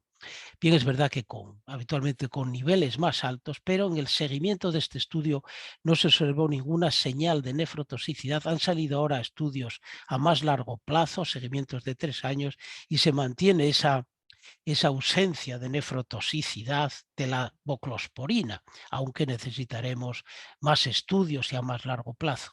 Y otra cosa importante es que, dado que comparamos doble versus triple terapia, es importante atender al porcentaje de enfermos que hicieron complicaciones, efectos adversos, y se vio que no hubo diferencias en el porcentaje de pacientes con efectos adversos o eventos adversos graves entre ambos tipos de tratamiento. En general, la voclosporina, por tanto, como ven, se tolera bien y su adición al micofenolato no se asocia con mayores complicaciones. Y otro tipo de fármacos que ha entrado con una importante potencia, por así decir, en el manejo de la nefritis lúpica es el belimumab.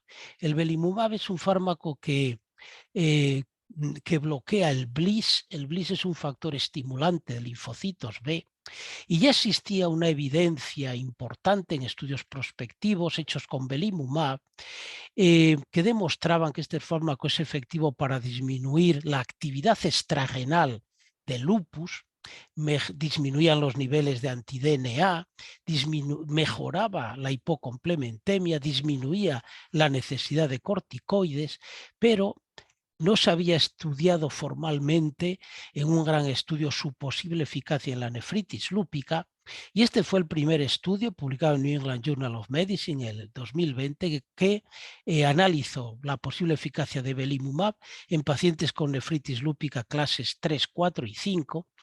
El diseño fue parecido a lo que os he venido contando, doble versus triple terapia, es decir, unos pacientes recibían corticosteroides, micofenolato o ciclofosfamida, aquí se permitía usar uno de estos dos, más belimumab o placebo.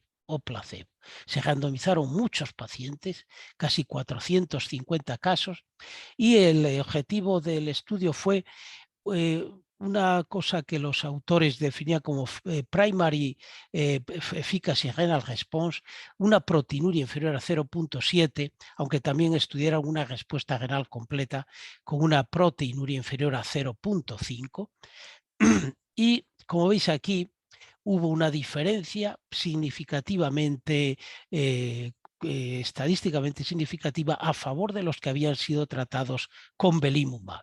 Aunque en las primeras semanas, meses de tratamiento no se apreció diferencias, después ambas curvas se separaron y hubo más pacientes con remisión completa y primary efficacy renal response en los pacientes que tenían tratamiento con belimumab. Este estudio también tuvo unos subanálisis muy interesantes. Por una parte, lo que podríamos comentar como limitaciones del belimumab, y es que su análisis del estudio, su análisis previamente especificados, mostraron que no había diferencias entre belimumab y placebo en los pacientes que habían recibido ciclofosfamida y tampoco en los pacientes que tenían una proteinuria alta, más de 3 gramos al día en el momento del inicio del tratamiento. Pero por otra parte, otros estudios, otros subanálisis del BLyS-LN mostraron que el belimumab disminuía la probabilidad de recaída de la nefritis lúpica, una observación importante, y disminuía también el riesgo de una disminución de un 30-40% del filtrado glomerular. Todas estas son subanálisis muy importantes para diseños de tratamiento. Con toda esta evidencia que he resumido ahora rápidamente en el documento de consenso del grupo Glossen, hemos propuesto para el tratamiento de la nefritis lúpica 3, 4, con o sin componente membranoso estos esquemas de tratamiento que resumimos en este algoritmo. Hemos tratado en este documento de adaptar los esquemas de tratamiento al perfil del paciente. Por una parte, todos deberían de recibir hidroxicloroquina, como decía, y proponemos que los corticoides se utilicen, como veis aquí, con el uso de pulsos de metilprednisolona, 250-500 miligramos cada choque durante los 3 primeros días. Esto cada vez hay mayor evidencia de su eficacia, y en estos últimos estudios que os he dicho, particularmente en los que se usó voclosporina, ha sido la pauta de inicio de tratamiento con esteroides. Pero además, como veis aquí, En comparación con las pautas estándar y dosis más bajas, en los últimos estudios se han usado pautas de administración de esteroides bajas. Tras esos 3 primeros choques se empieza ya con prednisona oral, pero una dosis más baja de la que clásicamente recibían los pacientes, como veis aquí, 0,5 a 0,6 miligramos por kilo, pero con un tope máximo de 40 miligramos y además con una reducción muy rápida, de tal manera que a los 3 meses el enfermo ya está en 5 miligramos y entre 3 a 6 meses ya está en 2,5. Obviamente, esta reducción debe ser individualizada y atendiendo a la respuesta del paciente. En algunos pacientes con una respuesta más pobre, más dificultosa, con muchas manifestaciones extrarrenales, esta reducción es aconsejable que sea más lenta, pero en general se está atendiendo a esta pauta de choques intravenosos seguidos de dosis orales más bajas y con una rápida reducción. En el documento de consenso, además de glucocorticoides, proponíamos que se usara doble terapia, es decir, que se añadiera análogos del ácido micofenólico o bien ciclofosfamida según el perfil del paciente. Lo que marcaría la predilección por una u otra forma de tratamiento sería sobre todo el alto riesgo de no adherencia. Ya sabéis que el no cumplimiento terapéutico es uno de los mayores problemas o causas que explican lupus que no responden bien al tratamiento. Chicas jóvenes que no cumplen, no toman los esteroides, no toman el micofenolato y la ciclofosfamida, cuando lo usamos siempre preferentemente en pauta Eurolupus, tiene la ventaja de que la ponemos de forma intravenosa y por tanto estamos seguros de que el paciente la recibe. Por el contrario, en pacientes con un buen cumplimiento terapéutico, en general se preferiría el ácido, los MPA, MMF o Mifortic, es decir, análogos del ácido micofenólico. Pero de todas maneras, si con uno de estos dos esquemas de doble terapia, MPAA o ciclofosfamida, en 2 a 3 meses no se consigue reducir proteinuria más allá de un 25%, recomendábamos añadir belimumab, sobre todo si no hay mejoría de los parámetros inmunológicos, si el paciente tiene mucha actividad extrarrenal, o anticalcineurínicos, tacrolimus, voclosporina, cuando esté disponible en nuestro país, sobre todo si persiste proteinuria importante. De todas maneras, una pregunta que está sobre la mesa es esta. ¿Qué es mejor, una doble terapia inmunosupresora o una triple desde el inicio? Daros cuenta que esos grandes estudios que os he contado, publicados últimamente, el Aurora 1, el BLISS-LN, usaban triple terapia inmunosupresora desde el inicio. Este es un tema no resuelto todavía. De hecho, hay autores como Mejía Vilet y Brad Robin que participaron en todos estos estudios que todavía recomiendan empezar con doble terapia, esteroides y micofenolato o Eurolupus, y si a los 2 o 3 meses no hay esa reducción de proteinuria, sumar belimumab o sumar anticalcinurínicos, como veis aquí, si la proteinuria es superior a 3 gramos. De todas maneras, en nuestro documento de consenso creemos que hay algunos perfiles de pacientes en los que el inicio ya con triple terapia puede ser aconsejable y de hecho ya hay evidencia en ese sentido. Y por tanto, en pacientes que además de estos criterios tengan muchas manifestaciones extrarrenales, una gran actividad serológica, necesitemos reducir glucocorticoides, que hayan tenido recaídas previas, creemos que la combinación de glucocorticoides, MPA y belimumab es razonable. Y por otra parte, en enfermos con proteinuria superior a 3 gramos o síndrome nefrótico completo y que todavía tengan una función renal no muy deteriorada, creemos que es un perfil muy adecuado para iniciar tratamiento con corticoides, MPA y un anticalcineurínico, tacrolimus o voclosporina. La duración sería los MPA, mantenerlos como vimos antes prolongadamente de 3 a 5 años. La ciclofosfamida tras los 3 meses del Eurolupus sería seguida de MPA. El belimumab debería de ser individualizado Y los anticalcinurínicos en general se tienden a ir quitando lentamente, gradualmente, nunca abruptamente, para completar entre 2 años y medio de tratamiento. Hay muy pocos estudios sobre la membranosa pura, la clase 5 pura. En el documento de consenso proponíamos ajustar el tratamiento a la cuantía de la proteinuria.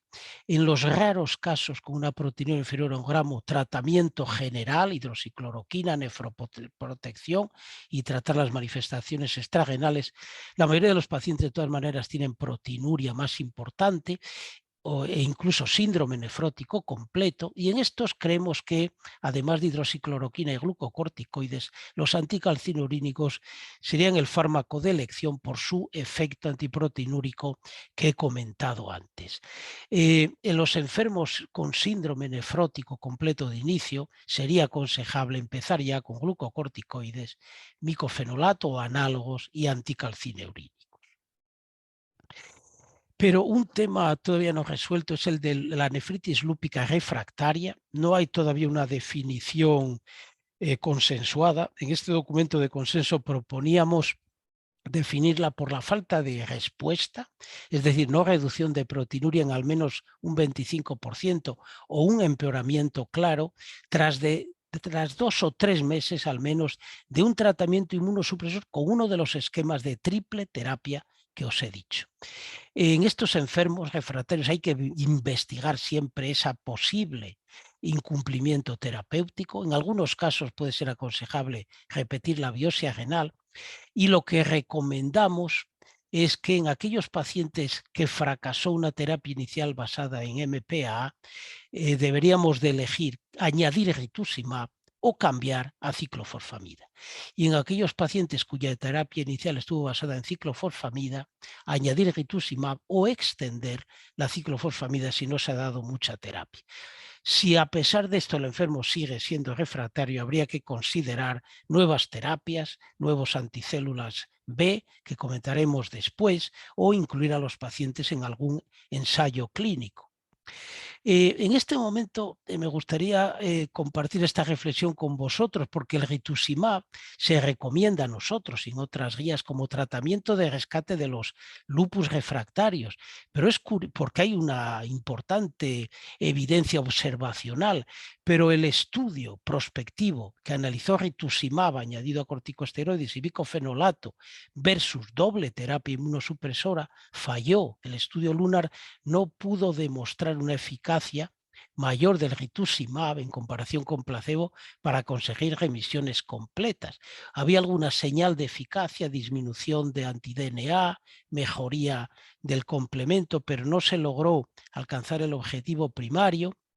Y para explicar esta paradoja de que estemos recomendándolo como tratamiento de rescate, a pesar de ese fallo del estudio LUNAR, es muy interesante este subestudio publicado recientemente. Es un subanálisis de LUNAR y, como veis aquí, cuando analizaron los pacientes en los que se había conseguido una depleción completa de linfocitos B, es decir, de CD19, CD20, y en aquellos pacientes que se había conseguido, es decir, 0 CD19, el porcentaje de pacientes que habían alcanzado remisión completa era nada menos que un 47% versus un 13% en los que no se había conseguido. Esto es importante, explicaría en parte el fallo de LUNAR, pero es importante también porque ya tenemos en el horizonte cercano otro nuevo fármaco antilinfocitos B, el obinutuzumab, que ha sido publicado ya un estudio en fase 2, que compara de nuevo un esquema de triple terapia versus doble terapia y, como veis aquí, remisión completa a los 12 meses significativamente superior con obinutuzumab. Vamos a hablar ahora rápidamente ya no del tratamiento inicial o de inducción, sino el de mantenimiento, el que previene las recaídas.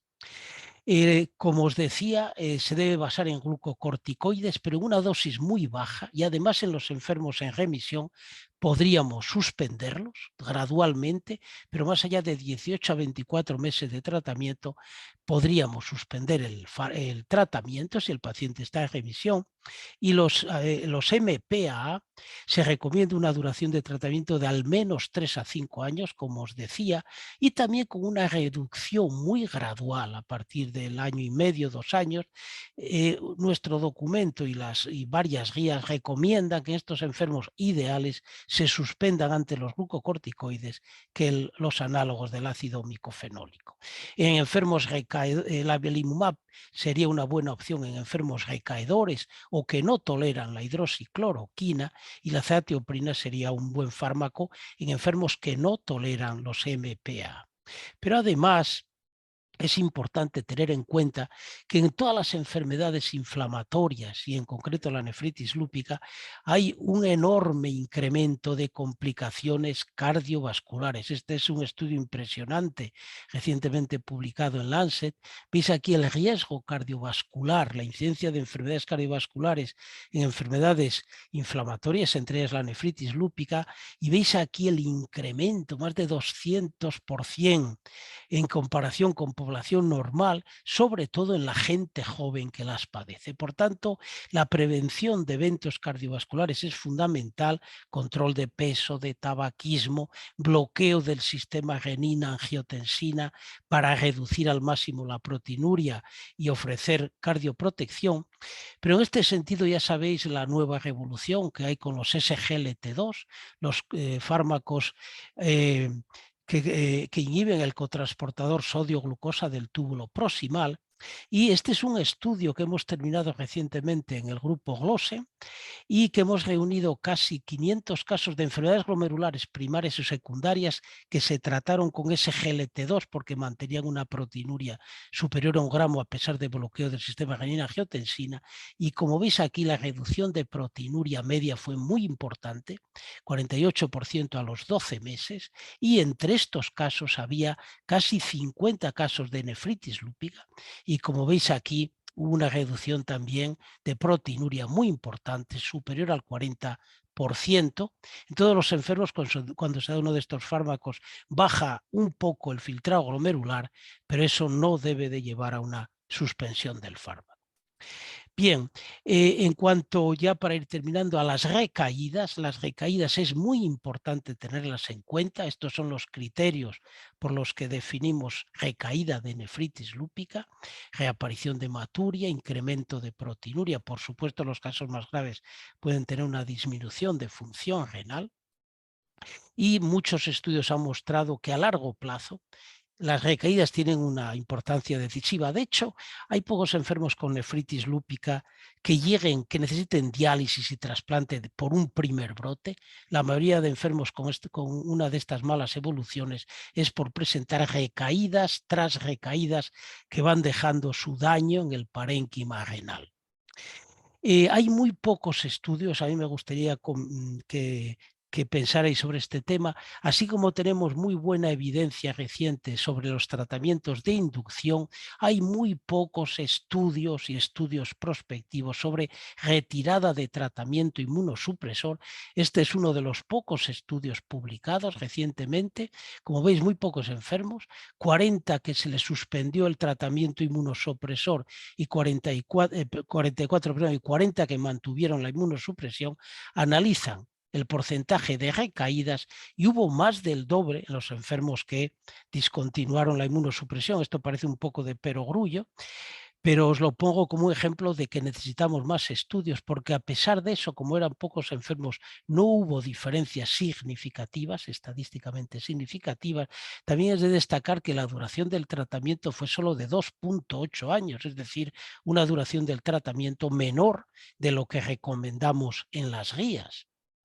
Otro estudio del grupo Glossen sobre este tema, que todavía está pendiente de finalizar, pero con resultados creemos interesantes, son 113 pacientes con nefritis lúpicas en los que se suspendió el tratamiento. Se admitía solo una dosis inferior a 5 miligramos de glucocorticoides y los enfermos se habían tratado a lo largo de un amplio periodo de tiempo, y como veis aquí, solamente hubo recaídas en 20 casos, menos del 20%, Las recaídas fueron muy proteinúricas, como veis aquí 3,2 gramos al día, y no hubo diferencias en diversos parámetros clínicos o analíticos entre los enfermos recaedores o no recaedores, aunque un dato muy interesante fue los niveles de complemento sérico. Aquellos pacientes que recayeron tenían un C3 significativamente inferior a los que no recayeron. Es decir, mucho cuidado con esos enfermos con hipocomplementemia, aunque sea leve, antes de retirar completamente la inmunosupresión. Y ya para acabar, ya sabéis que hay un tema pendiente de definir, que son las rebiopsias en la nefritis lúpica. Un estudio reciente recomendaba realizar una biopsia renal antes de suspender completamente la inmunosupresión. Encontraba en este estudio que en esa biopsia, si había lesiones de actividad, el riesgo de recaída era mayor y, por tanto, aunque este es un tema discutible, es una de las recomendaciones que están ahí. Bueno, entonces para ir acabando, lo que proponemos en el documento de consenso para el tratamiento inmunosupresor de mantenimiento sería insistir en la toma de hidroxicloroquina, que se tomen los inmunosupresores correctamente. En los casos recaedores se puede extender la duración del tratamiento con análogos del ácido micofenólico, o incluso en recaedores constantes mantener el micofenolato indefinidamente a dosis relativamente bajas. Yo tengo enfermos que he decidido no quitarles nunca el micofenolato, el Mifortic, por esa tendencia constante a la recaída. El belimumab puede ser, de hecho, ya se ha demostrado su eficacia en los recaedores y, por tanto, sobre todo en pacientes que no toleran esteroides, que no toleran MPA o que no toleran hidroxicloroquina, es una opción muy interesante. Y hay que tener en cuenta también que en esos casos que han hecho varias recaídas, que pueden mantener proteinuria importante, no sabemos si es por actividad o por lesiones cicatriciales, una nueva biopsia para valorar grado de actividad o de cronicidad puede ser muy importante. Y bueno, muchas gracias por la atención y encantado de contestar a las preguntas que tengáis. Muchas gracias. Muchas gracias, doctor Praga. Ha sido una charla magnífica, como siempre. Respecto al tratamiento de nefropatía lúpica con triple terapia, que incluye anticalcinurínicos, ¿cuáles serían los niveles supongo que sea de tacrolimus o de anticalcinurínico adecuados en la inducción, en recaída? Sí, bueno, con voclosporina ya visteis que es una dosis fija, ¿no? Pero con el tacrolimus, que es el que tenemos ahora, y hay una evidencia muy, muy importante, en general son niveles más bajos que los de trasplante. Yo diría que son, bueno, y es mi práctica personal, ¿no? Serían niveles pues como los que usamos en la membranosa primaria, ¿no? En general 0,05 miligramos por kilogramo y día, ¿no? Y después ajustas para mantener niveles entre 6, 7, de acuerdo, según esos niveles, siempre un poquito más bajo que en el trasplante. Ya visteis que en el estudio chino, con triple terapia con tacrolimus, daban una dosis fija. Ahí no hacían niveles, por cierto, una dosis fija de 4 miligramos y los resultados fueron muy, muy positivos, ¿no? El mensaje que estamos mandando en el último año sobre todo es reducir corticoides, ¿no? Reducir o evitar ciclofosfamida por la toxicidad.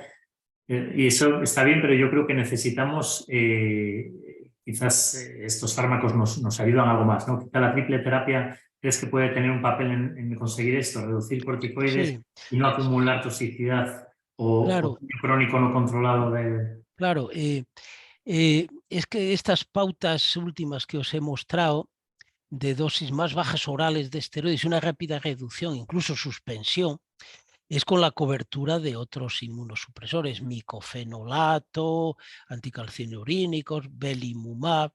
En general, se insiste últimamente en los choques intravenosos. Hay algunos autores como Ruiz Astorza que han publicado incluso poner más choques de esteroides, ¿no? Eso, bueno, no está demostrado, pero probablemente tenga un efecto citoprotector sobre el podocito muy, muy interesante. Hay algunos estudios experimentales en ese sentido, ¿no? Y en general los esteroides son fármacos fenomenales dosis altas al principio, pero después ya empiezan a acumular efectos secundarios, ¿no? Entonces, con estas nuevas pautas, estas nuevas posibilidades terapéuticas, yo creo que va a ser muy importante. En el futuro, como está pasando en el trasplante y en otras muchas entidades, no, los esteroides se baten en retirada, pero cuidado, que al principio todavía hace un efecto favorable muy, muy importante. Luego, respecto a al grado de proteinuria, cuando hablamos de remisión completa, ¿no? Que siempre pues, hablan de 700 miligramos o 500 miligramos por gramo. Mi duda es si nos podemos quedar tranquilos con 500 miligramos por gramo, ¿no? A mí me parece que hay pacientes que cuando les tratas quizás con fármacos no inmunosupresores, pero que sí que muchas veces consigues mantener proteinuria, normalizar la proteinuria, ¿no? No sé qué tienes. Claro, es decir, cuanta menos proteinuria, mejor, mejor. Todo esto que he dicho de los SGLT2, los IECA, ojo, es sobre todo una vez que han pasado los primeros meses. Al principio del tratamiento tiene que ser fundamentalmente inmunosupresor.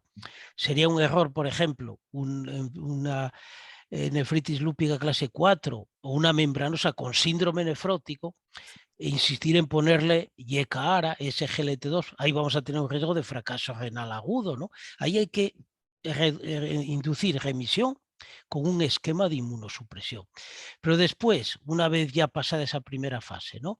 Es cuando cobra cada vez más valor el tratamiento con IECA, ARA, SGLT2, etcétera, y con eso podemos reducir la proteinuria más y más hasta alcanzar una remisión completa. Sería lo ideal. Ahora, también quiero lanzar otro mensaje, porque si lo que no se puede buscar es una proteinuria, una albuminuria, hay algunas sugerencias, menos de 30 miligramos al día. Es decir, dando triple terapia inmunosupresora, un SGLT2, un antagonista de endotelina, porque claro, el número de efectos secundarios lógicamente va a ir sumándose. En general, una remisión completa, menos de 0,5 gramos de proteinuria, con una albuminuria inferior a 300, está demostrado que muy a largo plazo se acompaña de una excelente supervivencia renal y también del paciente. Si el paciente, controlando peso, controlando factores de riesgo vascular, va tendiendo a unas albuminurias cada vez menores, mejor que mejor. Pero, en fin, esto no es dar a una manivela y bajar la proteinuria como queramos, ¿no? Y respecto porque a veces te ves en la coyuntura, ¿no? Pacientes que ya has empezado con o tienen un ARA2 y no en situaciones agudas de la nefritis lúpica, sino más de manejo crónico. Les asocias un ISGLT2 y hay veces que no lo toleran, sobre todo por hipotensión, ¿no? Entonces, claro, los ARA2 solo sí que tienen una experiencia, tenemos mucha experiencia con ellos y tienen unos beneficios que pues son indudables, ¿no? Pero hoy día con lo que están demostrando estos nuevos fármacos, Claro. a la hora de quitar alguno, te decantarías. Ya, sí, mira, es que esto es una pregunta interesante, porque siempre decimos los SGLT2 hay que darlos cuando la proteinuria se mantiene, etcétera. Siempre on top, además del bloqueo del sistema de renin-angiotensina.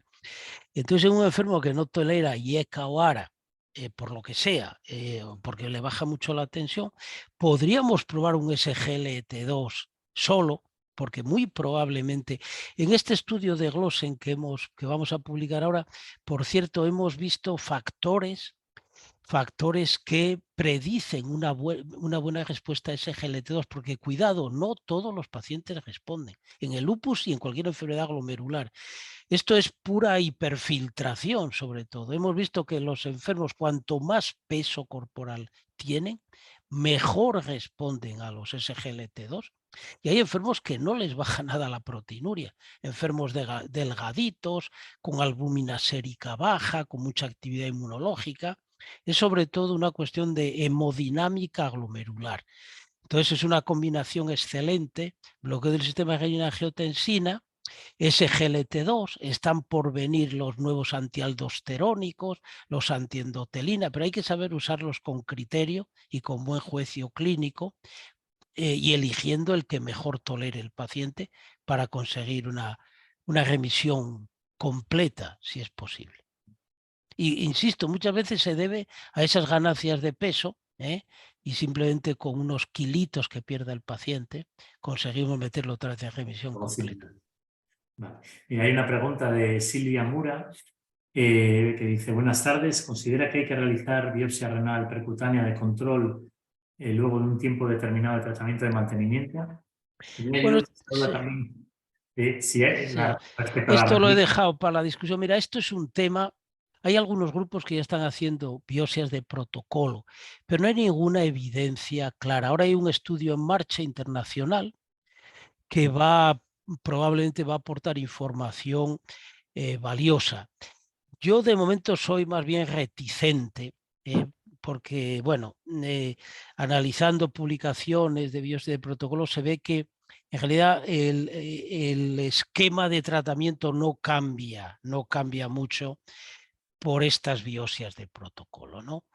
Además, la biopsia renal es una prueba invasiva, entonces un enfermo que va evolucionando maravillosamente, que se queda con una proteinuria de 0,1, sedimento normal, función renal normal, complemento normal, anti-DNA negativo, con un poquito de micofenolato, a mí me costaría mucho indicar una biopsia renal. Si yo fuera el enfermo no me la hacía, desde luego, ¿no? ¿Cuál sería la pauta de inicio para pacientes que debutan con nefritis lúpica proliferativa, con filtrados bajos, menores de 45 y proteinuria nefrótica?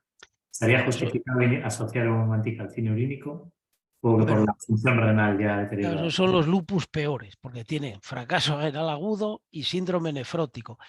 Entonces, ahí la combinación más aconsejable sería esteroides, micofenolato con el tacrolimus. Se podría usar tacrolimus, pero con mucho cuidado, por el deterioro de función renal. La voclosporina teóricamente va a ser un avance muy importante por esa parece ser ausencia o disminución de nefrotoxicidad. El belimumab puede colaborar si el enfermo tiene hipocomplementemia, manifestaciones extrarenales. Y una pregunta que me hacen últimamente sería la posibilidad de usar en estos casos tan graves cuádruple terapia, es decir, esteroides, micofenolato, dosis bajitas de anticalcineurínicos e ir subiéndola según mejore la función renal, ¿no? Y belimumab. Probablemente sí. Por cierto, hay muy poca información sobre estos lupus, estas nefritis lúpicas que se presentan con fracaso renal agudo. Necesitamos más información, pero ahí hay que ir a por todas, ¿no? Y conseguir que el enfermo vaya rápidamente alcanzando una función renal otra vez normal, ¿verdad?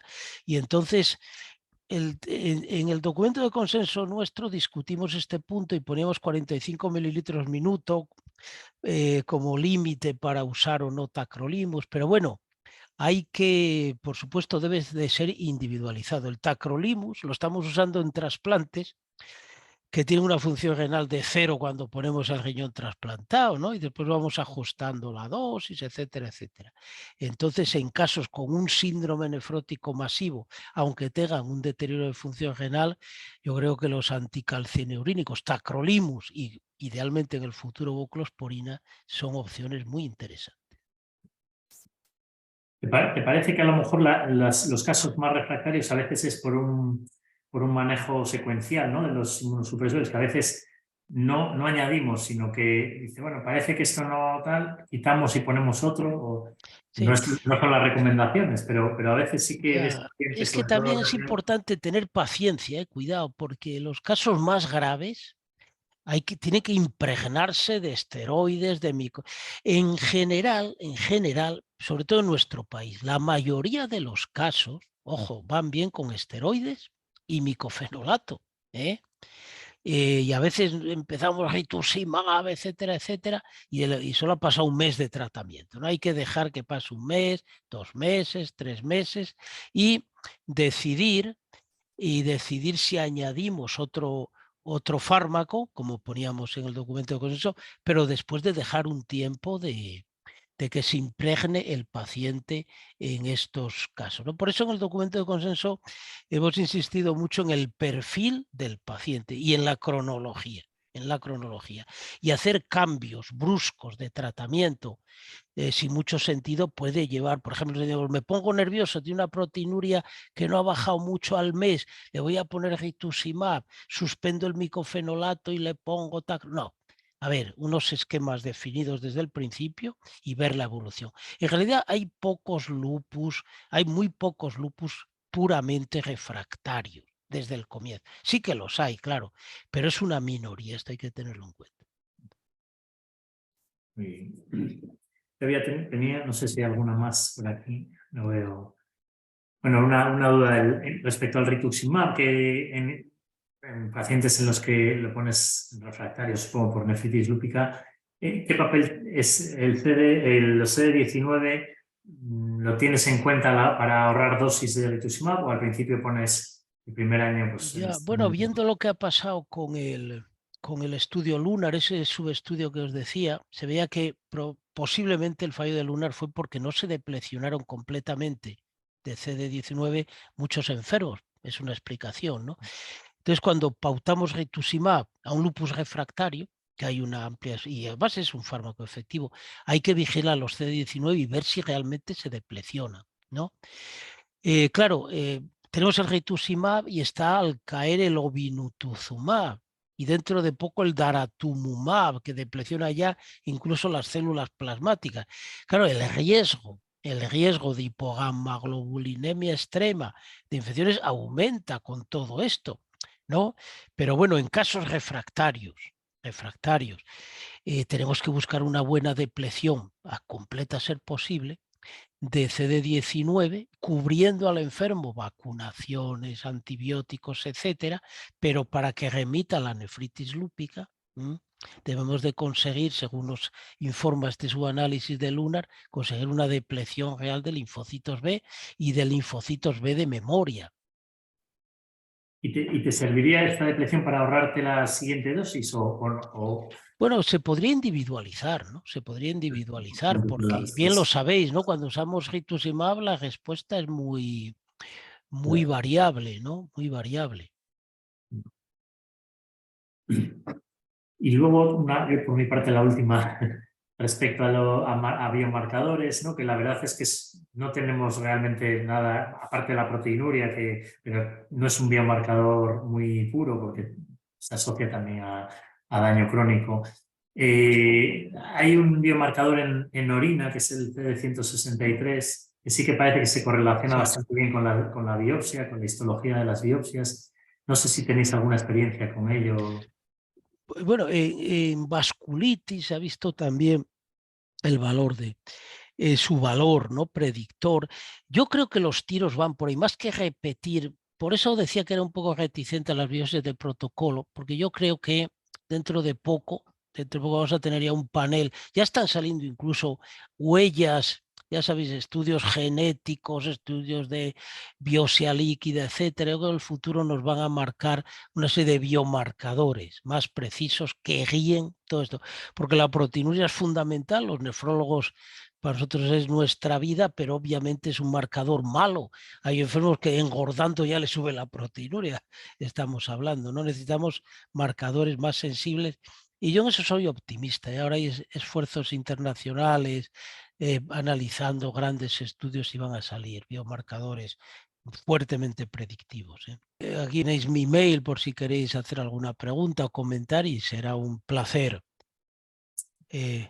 intercambiar opiniones, ¿no? Muy bien, pues muchas gracias. Bueno, gracias a vosotros por la invitación. Por la magnífica charla y bueno, voy a hacer un pequeño resumen a modo de conclusión, ¿no? Para concluir este primer día de curso. Hemos tenido dos ponentes destacados en áreas muy diferentes de la nefrología, ¿no? Por un lado, la doctora Roser Torra, coordinadora del grupo de las enfermedades hereditarias de la Sociedad Española de Nefrología, que nos ha presentado una realidad donde el estudio genético tiene un papel necesario en las nefropatías, sobre todo no bien categorizadas, y también muchas veces necesarias en aquellos pacientes con un diagnóstico histológico de alienosis focal y segmentaria en las que puede modificarnos el manejo inmunosupresor de las enfermedades, ¿no? Por otro lado, el doctor Praga, fundador y coordinador del grupo de enfermedades glomerulares, el grupo GLOSEN de la Sociedad Española de Nefrología, que nos ha actualizado de forma magnífica el tratamiento de la nefritis lúpica, ha incluido el posicionamiento de dos fármacos noveles que han salido recientemente, la indicación en nefritis lúpica proliferativa, como el belimumab y la voclosporina, y también ha incidido en las nuevas recomendaciones de tratamiento, la terapia múltiple, que indica también la reducción de los corticoides para evitar a largo plazo pues, un mejor control de la enfermedad precoz y una reducción en la enfermedad renal crónica acumulada. Con esto concluimos hoy el primer día y muchas gracias a todos por la asistencia. Por mi parte nada más. Muchas gracias. Gracias a todos los asistentes y os recuerdo que mañana nos vemos otra vez a las 4 con otras 2 interesantes charlas.